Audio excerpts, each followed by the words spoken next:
Hi, welcome back to my channel and part 3 of my journey through what I think are the best films of the 21st century so far, and I'm going through them in chronological order. Which brings us to Aquarius. This is a Brazilian film made by a director called Kleber Mendonça Filho. I don't know if I've pronounced that correctly. He was a former film critic before he turned to filmmaking. He made his first film, I think, in about 2012, 2013, a film called Neighbouring Sounds, which I think is one of the best debut films I've seen in the last 3 decades, about this sort of rising tensions in this neighbourhood in this town called Recife, where he's from, which is it's a Brazilian seaside resort. This film is also set there, and it stars the great Sonia Braga. What a great diva actress she is. She's wonderful in this film. As this sort of, she's kind of a music critic, and she's a well-known figure in the arts in the city. And she lives in this beachside villa sort of thing. But these property developers want to completely redevelop the beach, and they want to get rid of her property. And what they do is they actually secretly put termites in her house, and she decides to fight back. It's about one woman's fight back against the system, you know. And it's a real sort of punch the air film. I'm not really into political cinema, but this film actually genuinely had me sort of, you know, yeah, come on, take them on. And in the end, I don't want to, you know, if you've never seen it, you can just switch off this bit. But at the end, what she does is she goes to the property developers and she opens this suitcase and it's full of termites and she just throws them all over the office. It's a fantastic moment.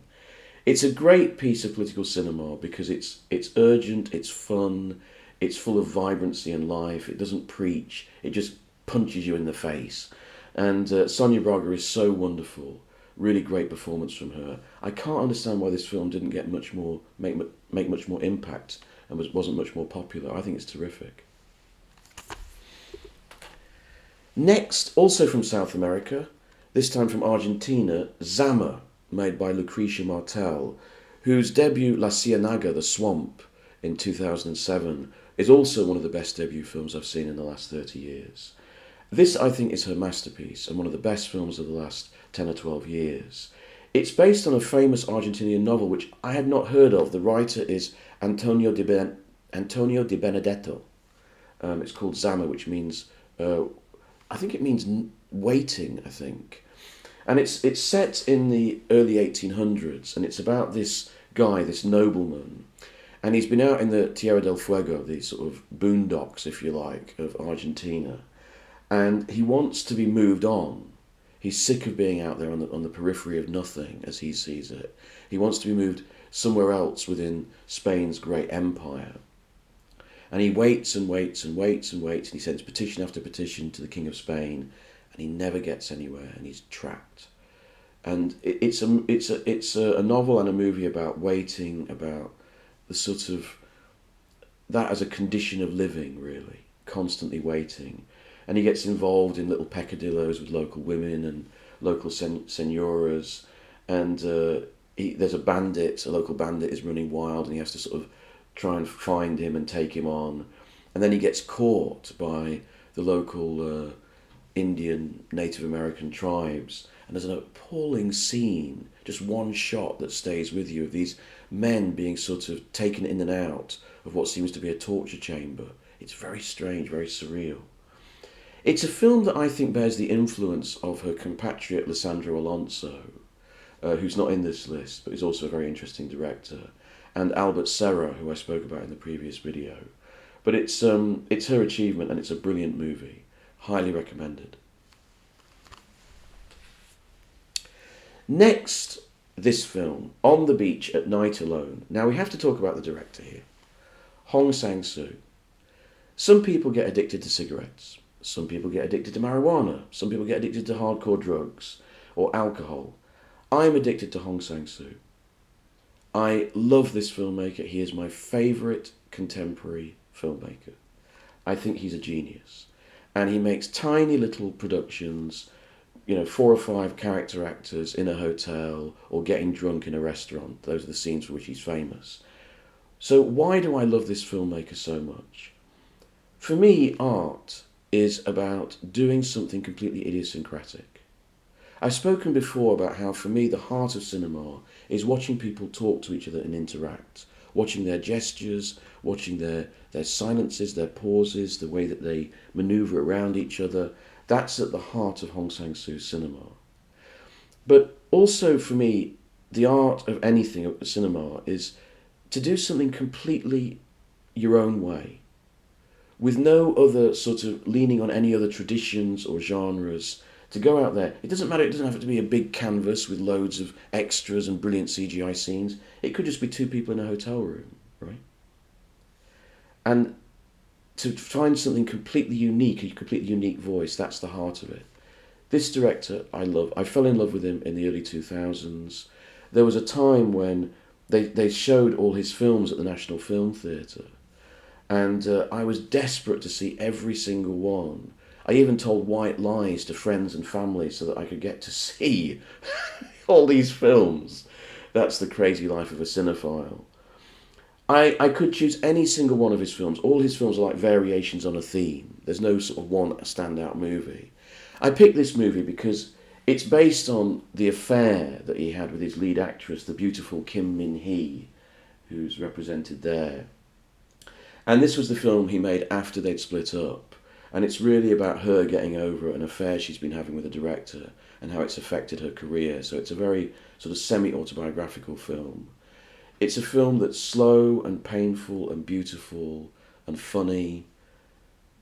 And I don't know, I mean, I think his films are so accessible. I've seen them with Korean audiences, and Korean audiences are laughing away at them because they are quite funny, right? They're wry comedies about men and women. But a lot of people in the West don't seem to get Hong Sang-soo. He's never established himself with UK audiences. I don't know why. I think he's fantastic. Give him a try. Give this movie a try. I mean, at least you get to watch Kim Min-hee, who is so beautiful and such a great actress. Another one of my favourite directors of modern times is the Japanese director Koreeda Hirogatsu. I first discovered this director quite by accident. Way back when I first moved to London, probably my second ever London Film Festival. I persuaded a friend to come with me to see this film. I knew nothing about it. It sounded quite interesting in the write-up. I'd never heard of the director, but I thought I'll give it a try. We went to see it. It was at the ICA, and we came out and we thought that's one of the best movies we've ever seen. The film was Afterlife, the second of Koreeda Hirogatsu's fiction features. And throughout the 21st century, I think he's been one of the great directors working. He's more mainstream than Hong Sang-soo. And he's known as a kind of sort of Ozu's heir. He makes sort of, I think they're called shomengeki. Is it right? Shomengeki. Films about family life in Japan. Family dramas. I've got a sweet nature to them. And I might have got the wrong name for them, actually. And he's sort of seen as the heir of Ozu. But he's actually a very flexible and varied filmmaker. He's done all sorts of things. He's done a samurai film. He's done a sort of crime film with a guy who's done a murder. He's done a weird kind of semi-porn film about a plastic doll that comes to life. Very odd. He made a movie about the members of a cult. His third film called Distance, which is pretty much ignored by everybody, but I think is a great movie. He finally won the Palme d'Or in 2018 for this film, Shoplifters, which I agree is probably his best film of the century so far. It is, though, still a wry look at Japanese family life, but it's from the point of view of a family who are sort of criminals. They're shoplifters, they are petty thieves, and they take in this young girl, this abandoned girl, and introduce her to their life. And it's a very warm and funny and affectionate portrait of a family on the edge, on the breadline, who are trying to make good. And their life is wrong, and eventually they come a cropper with the authorities, but we grow to like them and understand them. It's a brilliant merger of that sort of Japanese family drama with the social realist picture, and I think it's one of the best films of recent years. Very, very good. The next film is a Chinese film that I've spoken about before in one of my videos, An Elephant Sitting Still. This is probably the greatest masterpiece of the last 10 years. And it was made by a first-time filmmaker, Hu Bo, and it was his only film. He committed suicide shortly after completing it, and his family helped distribute it. It is a very bleak film. It's almost a suicide note of a film about the lives of four characters over the course of one day in this kind of bleak, remote, northern Chinese city. Um, I think it's one of these films that's best encountered without knowing too much about it beforehand. I just think that the confidence, the secureness of the filmmaking for someone making a film for the first time is absolutely extraordinary. It's just such a brilliant movie. The sort of compassion shown towards a guy who's a petty criminal who sees his best friend throw himself out of a window because he finds out the criminal has been having an affair with his wife, a young boy dealing with bullies, his girlfriend, and an old man being thrown out of his house because his son and his daughter-in-law no longer want him, and their lives converge over the course of this day. I can't recommend this film enough. Okay, it's 4 hours, it's quite slow, it's an art film, but honestly, you will not regret it. And I've also spoken about this film before, Sunset by Laszlo Nemes. Laszlo Nemes was a former assistant to Béla Tarr in Hungary, and then he launched out on his own, and the first film he made, Son of Saul, another brilliant debut film. It was a very controversial film. It was a portrait of the Holocaust from the inside. It was looking at the life of a Sonderkommando, one of the Jewish men who was forced into sort of helping the Nazis operate the ovens and the gas chambers. And it sort of goes right in, very realistic, you're in there kind of portrait of the camps. Some people thought it was reprehensible. I thought it was an extraordinarily realistic and moving and powerful picture of the Holocaust. He followed it up with this film, but this film got very little attention, partly because it's so strange. I found it exhilarating. It's set in Budapest before the start of the First World War, and this young woman comes back to work at a famous milliner's shop set up by her parents, and she's really coming to look for her brother, who has disappeared and who she believes has got involved in revolutionary politics, a sort of underground revolutionary movement.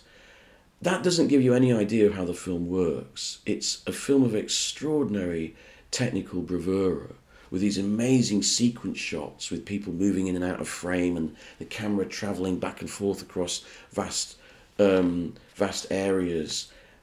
It's a strange phantasmagoric film with one foot in reality and one foot in a sort of fever dream. Again, a film you have to experience. I think it's the hallmark of a great filmmaker, and I don't know why it didn't get more attention. I really value this film a great deal. And finally, we come to this film, a Sako 1+2, by the latest critic's darling of cinema, Raisuke Hamaguchi from Japan. You might have heard of his film Drive My Car, which was very famous last year. It was voted one of the best films of the year, based on Haruki Murakami. I liked the film very much, though I actually think it's his least interesting film to date.